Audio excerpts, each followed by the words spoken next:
ya, aparat penegak hukum. Nah, dalam persidangan ini terbukti 2 kali saksi tidak mengerti apa-apa. Banyak pertanyaan yang tidak disampaikan. Nah, surat saya sudah diklarifikasi, bahkan surat saya sudah saya berikan ke seluruh rakyat Indonesia. Nanti kita bikin webnya biar seluruh rakyat Indonesia bisa lihat bukti kepemilikan kita dan bukti kepemilikan lawan.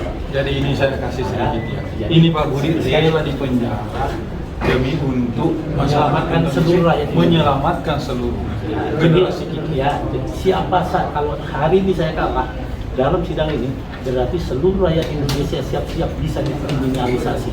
Di FKMT sertifikat hak milik, ya, di FKMT itu korbannya memiliki sertifikat hak milik, bisa digugat, bisa dipidana. Sekian dari saya. Kepada seluruh rakyat Indonesia, saya mohon dukungannya. Mari kita lawan oligarki. Terima kasih. Jadi kita harus kasih penghargaan terhadap Pak Budi. Rela di penjara demi untuk memperjuangkan hak-hak rakyat. Semuanya sebagai korban mafia tanah. Kapan ini terjadi dikalahkan ini, berarti nanti adik-adik semua generasi muda bisa mengalami seperti ini. Apakah mau seperti itu lagi? Berdoa mudah-mudahan Pak Budi diberi kesehatan lahir batin bersama semua tim yang memperjuangkan supaya generasi kita itu tidak ada lagi dikriminalisasi, tidak ada jadi kucong-kucong semuanya kan. Nggak ada jadi ini ya, dia 1 Maret menyatakan 80% tanah kita dikuasai korporasi, 13% asing. Ada 5 provinsi di Indonesia izin konsesinya diberikan negara melebihi jumlah provinsi itu. Saya ingatkan kepada seluruh rakyat Indonesia, jangan sampai anak cucu kita jadi penumpang gelap di tanah kelahiran nenek moyang. Saya ingatkan ya, ada sebuah negara yang dulu bukan miliknya, sekarang sudah dikuasai, dan sekarang tidak, suara azan itu tidak lagi sah. Nah, ini fakta. Ini baru 60 tahun yang lalu. Nah, jangan, mari kita jaga NKRI, jangan sampai seperti negara-negara yang sudah dikuasai.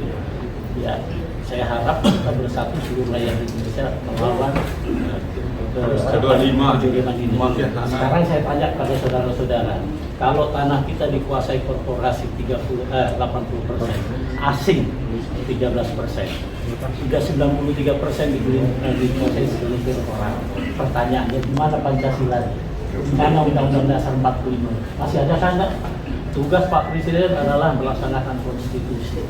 Kalau beliau tidak bisa melaksanakan konstitusi, berarti beliau nanti meninggalkan legasi yang kurang baik. Nah, ini saya tanya sama Bapak, apakah masuk akal seorang yang membeli tanah dengan legal? Nah, ini bapak-bapak ingat ya, jangan sampai bapakmu, saudaramu diperlakukan seperti ini, dipukul, dicuri kontainernya, dirampas lokasinya, dia yang dipenjarakan, coba. Hanya dengan kehebatannya penyidik dan pemesannya. Nah, coba. Tanah itu saya beli 2006, saya pagar, saya urus.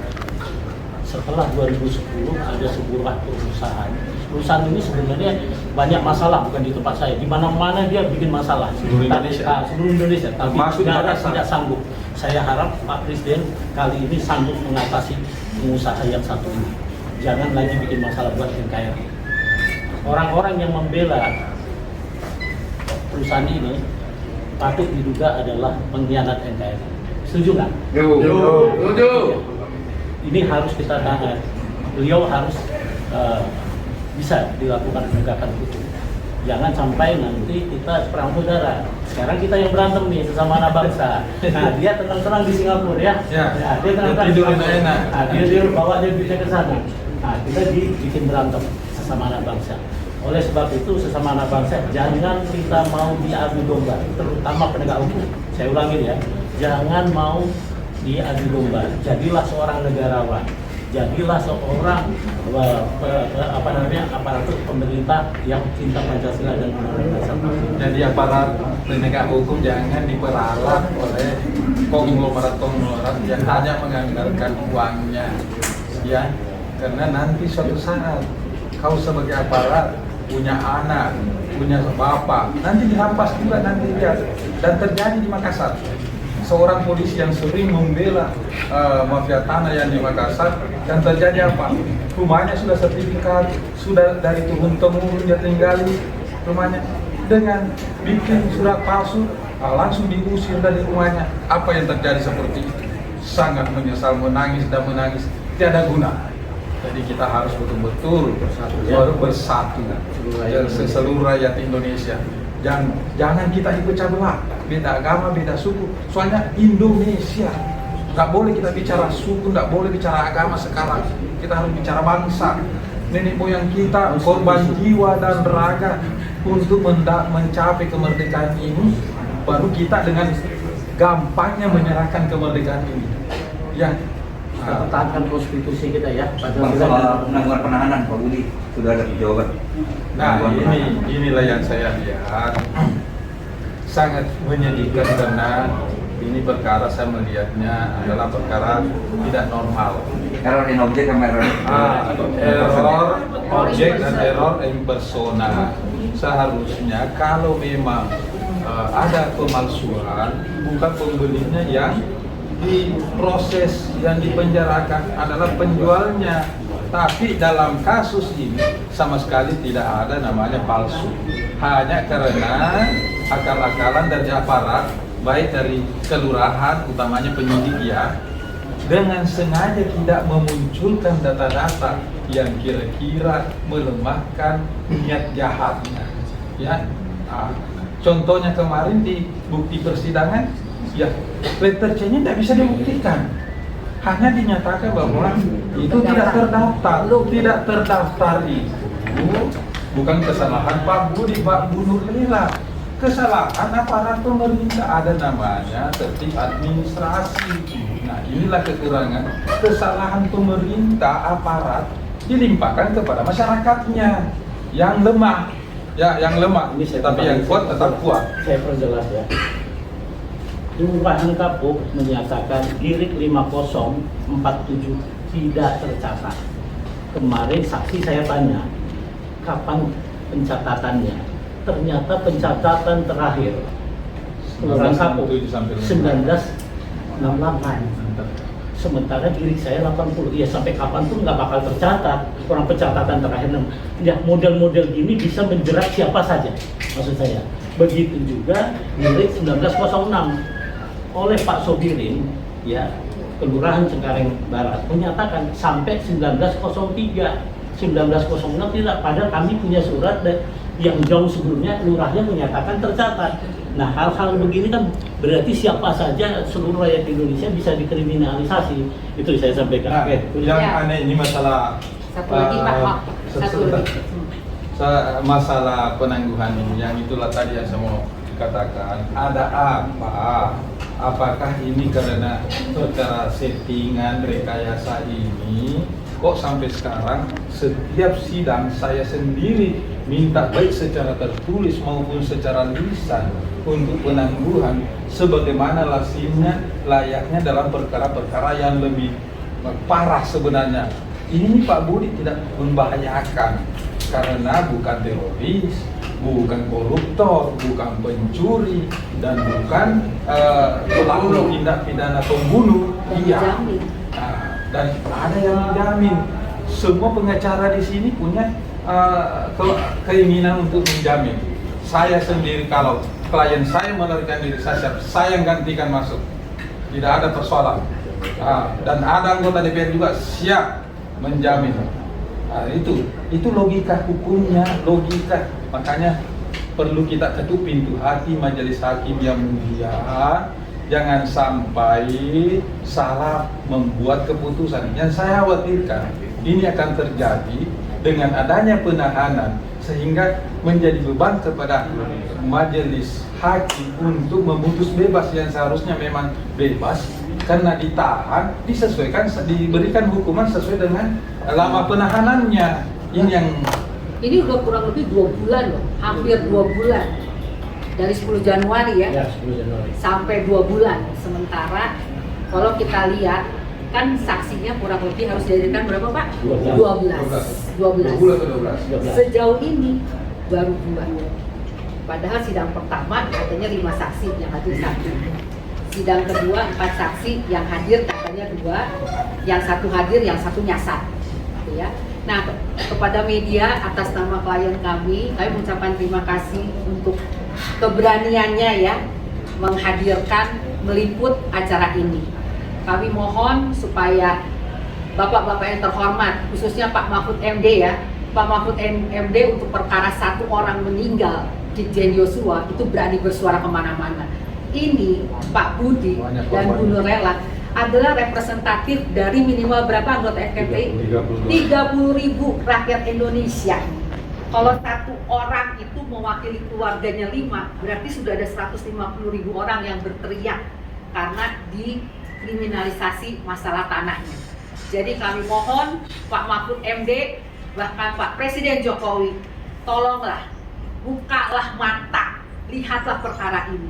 Ini hanyalah 1 di antara 30.000 kasus yang ada real di masyarakat, bukan katanya-katanya. Ini kan bentuk pembungkaman sebenarnya, karena Pak Budi ini memperjuangkan orang-orang yang korban mafia tanah yang ada di seluruh Indonesia. Betul. Malah saya pernah tanya, perkara saya belakangan lah.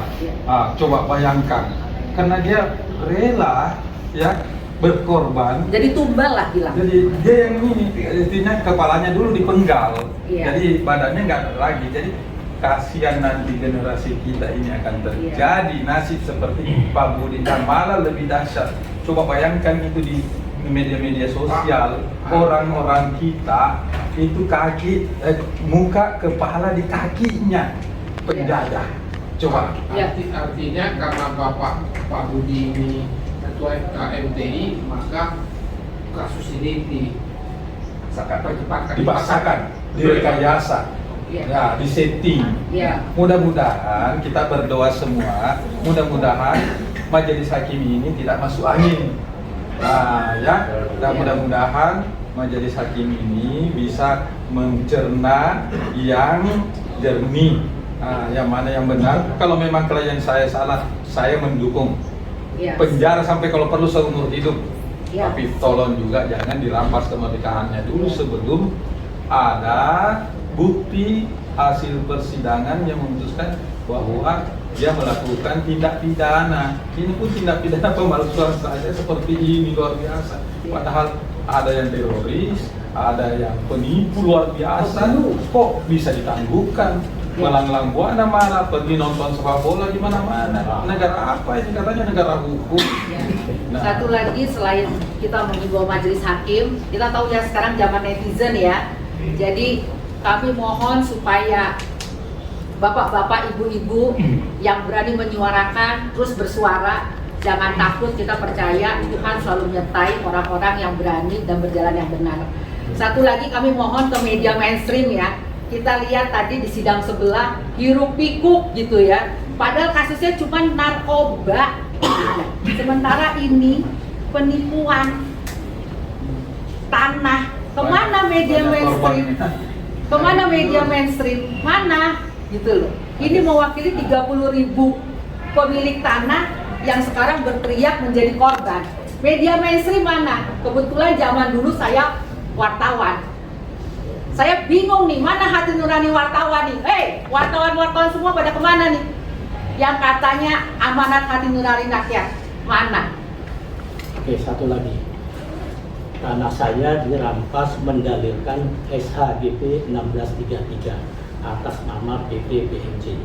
Kami sudah cari itu PT BMJ, siapa pemiliknya, yang tidak mungkin pada umur 22 tahun dia bisa membeli tanah 12 hektar. Yang menjadi miris adalah tanah itu saya beli dengan harga NJOP 1.200.000 tahun 2006. Tapi PT SSA membeli tanah itu dengan harga 600 sampai 700.000 per meter. Masuk akal tidak? Nah, saya ulangi ya, saya membeli tahun 2006 itu 1,5 juta kurang lebih per meter. Sementara PT SSA membeli tahun 2010 kepada PT BMJ 58 miliar 12 hektar, kurang lebih 600 sampai 700. Jadi, artinya apakah masuk akal nih? Ini bisa kita cek ya para Pak. Media. aparat negara, pajak dan segala macam, tolong dicek betul nggak ini? Karena pemiliknya pun itu masuk GAM. Kami sudah Sekarang, cek yang sekarang. direkturnya. Baik itu direkturnya maupun komisarisnya. Nah, inilah cara-cara mafia bagaimana memanipulasi tentang bagaimana cara merampas menggunakan tangan-tangan orang yang Jadi gini, tolong dicamkan semua kepada kita saudara-saudaraku semuanya, sebangsa dan setanah air, ya. Bayangkan nanti tanahmu mau dibeli orang yang punya uang, yang punya kuasa dengan harga yang ditentukan oleh mereka. Dan kapan kamu menolaknya, tidak menerimanya, kamu akan dipenjarakan dulu dengan berbagai macam cara. Inilah contoh yang nyata yang harus kita khawatirkan, yang harus kita sikapi. Ya, oke. Saya kira ada pertanyaan, kalau ada pertanyaan saya jawab. Oke, terima kasih. Terima kasih. Pak Budi.